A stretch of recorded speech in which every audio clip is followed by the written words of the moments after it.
이번에도 마찬가지로 이번에는 유도 자기장에 대한 내용입니다. 역시나 크기와 방향. 먼저 방향부터 알고 크기에 대해서 나타내는데, 이거는 맥스웰 법칙에서 구하는 건데, 지금같이 그림을 자세히 보면 이 전기장이 이렇게 I가 플러스 Q로 충전되고 있으면 여기에는 전기장이 형성될 겁니다. 이 전기장이 변하기 때문에 이 전기장의 변화, 먼저 맥스웰 법칙을 쓰면 DL은 U0에 이게 ID인데 엡실론 제로에 A라고 쓸까요? DT분의 DE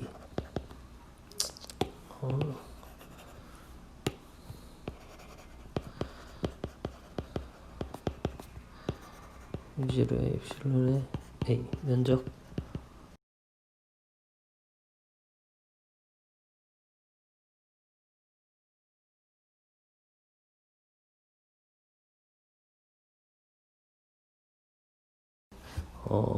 여기에서는 지금과 같이 이 방향이 되고 있기 때문에 dt분의 d가 어떤 방향이냐고 하면 이 변이전류의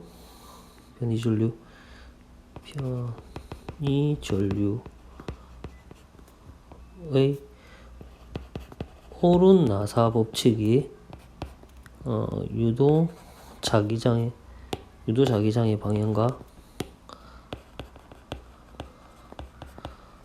자기장의 방향 같습니다. 그러면 오른-나사 변이전류의 방향은 어떻게 되냐면 dt분의 d가 0보다 크면 변이전류 이꼬르 id하고 같은 방향. 근데 전류가 방향이 있다. 그러니까 나오는 방향이면 이게 전기장이 들어가고 있으면 이 전류도 들어가는 방향이다. 이렇게 생각하면 될 겁니다. dt분의 d가 0보다 작으면 E와 마이너스 ID. 그럼 이게 들어가는 방향이면 이거는 이 전체는 나오는 방향이다. 이렇게 되겠죠. 이것만 알면 어렵지. 이 크기 방향에 대해서는 어렵지 않을 겁니다. 그러면 먼저 우리가 거꾸로 생각을 해보면 지금 문제에서는 원래는 이 dt분의 d를 이용해서 변이전류를 찾고 그 다음에 여기에 유도자기장을 찾아야 되는 내용인데, 이 문제에서는 거꾸로 되어 있는 상태에서 유도자기장이 지금 현재 이렇게 들어가는 오른-나사 법칙을 적용하고 있습니다. 이렇게 들어가서 들어가니까 id는 이게서 들어가는 방향이 됩니다. 그런데 지금 현재는 전기장도 들어가고 있기 때문에 이거에서 dt분의 d가 0보다 크다라고 하는 것을 알 수 있습니다. 지금 현재 쓰고 있는 이것만 잘 생각해 보면 일단 유도 자기장이 변이전류의 방향에 오른-나사 법칙과 같다라는 것만 좀 기억하면 이 변이전류하고 되고, dt분의 d가 크다라고 하면 나중에 구하겠지만 이 전하가 전기장이 점점 세지고 있다는 겁니다. 그러면 이게 뭐냐면 전하가 많이 모이고 있다라고 하는 것은 충전되고 있다는 겁니다. 나중에 dt분의 d가 0보다 작으면 이거는 방전되고 있다라고 생각하면 됩니다. 이 변이전류하고 외부에 있는 i하고 이것도 이 전체를 통으로 보면 똑같다는 걸 쓸 수 있을 건데, 여기까지 하면 방향에 대해서는 알게 될 거고, 이번에서 크기에 대해서 한번 알아봅시다. 크기는 여전히 맥스웰 법칙을 쓰면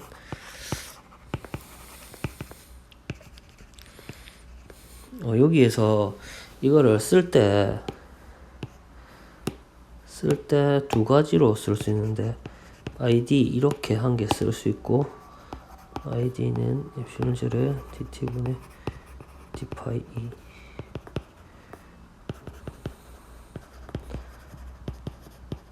이렇게 두 가지 형태로 쓸 수 있는데, id로 쓰면 좋은 점이 id 제로를 쓰면 앙페르 법칙만 만약에 이해를 잘한다고 하면 이게 앙페르 법칙하고 똑같기 때문에 좀 이해하는 측면이 쉽습니다. 이 id에 대해서 쓰게 되면 이 id가 내부가 아니라 외부에 대해서는 이 전류하고 똑같기 때문에 먼저 dt분의 d로 먼저 표현을 해보고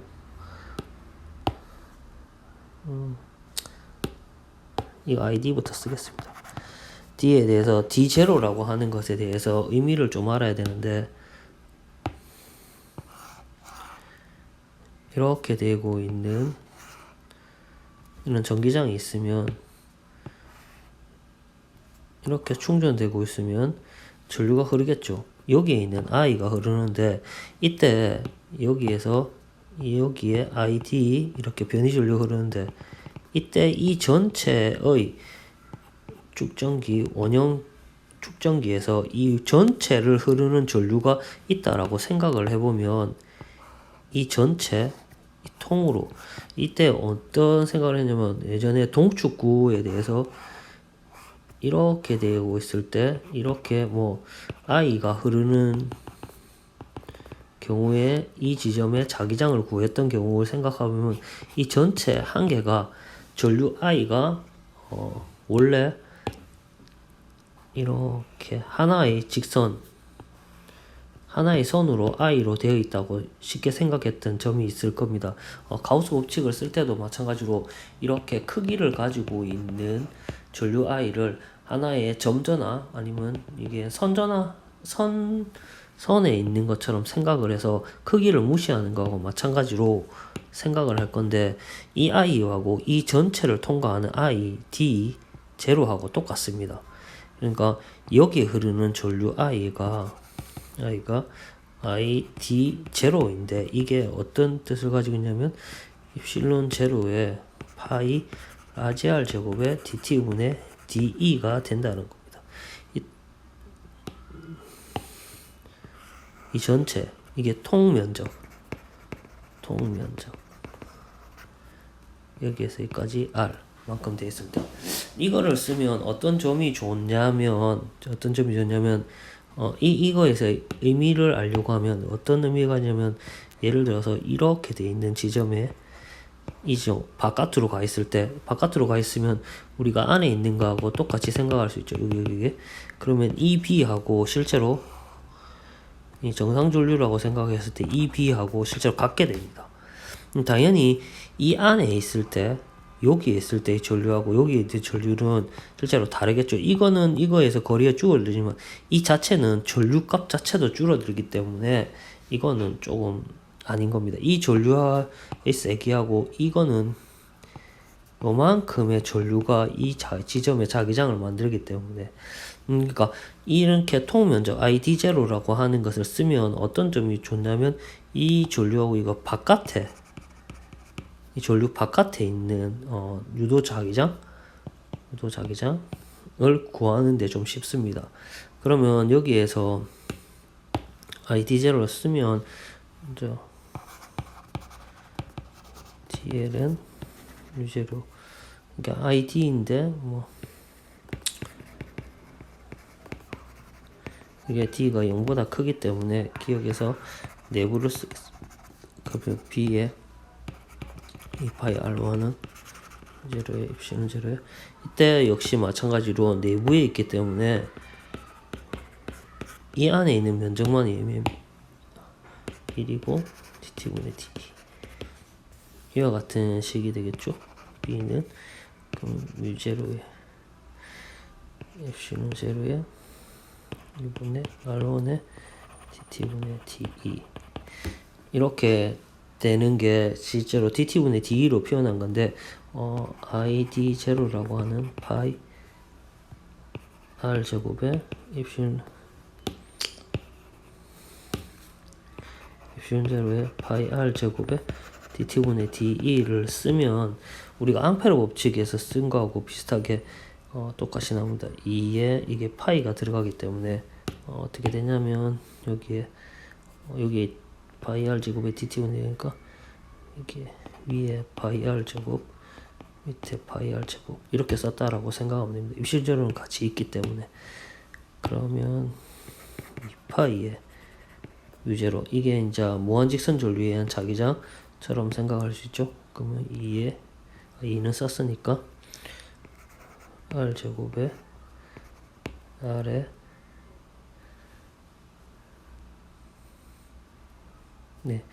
R에 I D 제로 이게 되겠죠. 이게 우리가 앙페르에서 통으로 적혀 있을 때 우리가 그 전류에 이 안에 있는 이거를 보면 내부 면적에 통과하는 전류의 의미를 갑니다. 이게 이제 면적의 비를 가지고 있다라는 거죠. 여기 있는 게 맞나? 계산이? 예, 올라가니까 맞겠죠. 그 다음에 여기 있는 게 리언의 외부에 대해서 생각하면 역시나 마찬가지인데 B의 2파이 R2는 U0에 입실은 제로에 이때는 파이 R 제곱에 1에 T분의 D를 쓰면 여기는 B는 이거는 다 날리니까 2에 U0에 입실은 제로에 R 제곱에 R DT분의 DE 좀 지저분하지만 역시나 마찬가지로 그래서 ID0라고 하는 것을 쓰면 이때부터 좀 예뻐집니다. 여기는 파이를 곱한다고 생각해 보면 됩니다. 파이. 그러면 2파이의 U0에 R분의 ID0 이게 우리가 쓰고 있는 무한직선 전류에서 생긴 자기장하고 똑같은 형태가 됩니다. 그래서 보통 여기에서 이거하고 이거를 쓰고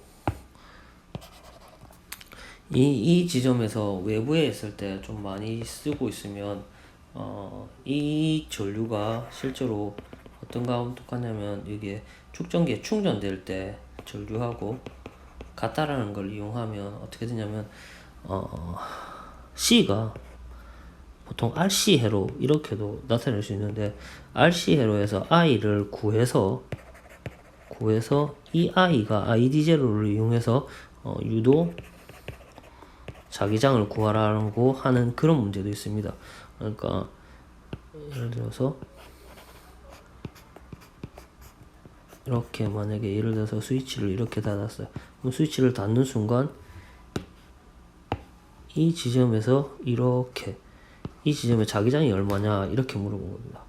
그러면 여기에서 생각하면 이 전류 I를 먼저 구하는데 바깥에 있으면 실제로는 이거는 우리가 I를 구하는 거나 바깥에 있는 거나 똑같은데 실제 질문은 또 여기 내부 한 반쯤에 있을 때 B- 이 내부에 있는 지점에 자기장을 구하라 이런 문제도 좀 많이 있습니다. 일단은 여기에서 전류가 RC 회로에서 많이 구하고 다른 것도 축전기 내부에서 충전되고 방전되는 전류에